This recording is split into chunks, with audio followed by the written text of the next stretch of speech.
my first prosthetic. It didn't fit right. I couldn't do much with it. I couldn't lift anything or hardly open it. So I came to Arm Dynamics and they got me set up with the correct fit, different socket, and since then it's been great.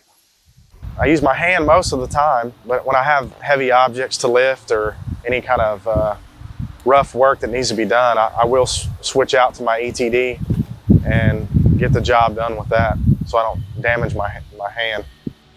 Getting back to work for me was number one on my list. I have 3 young kids and a wife that stays home with my kids every day. A body-powered prosthesis is great, but you have to work to operate it. And in a day's time, working outside, doing what you do every day, it's tiring.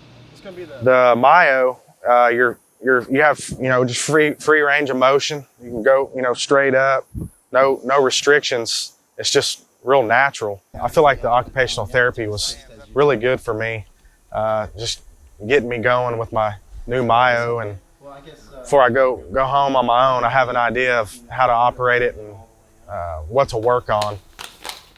You're going to want to use your wrist rotator to angle it to pre-position. Yep. They really give you a good push and make you use it and make you think about what you're doing with it, and it was great. It gave me a good jump start.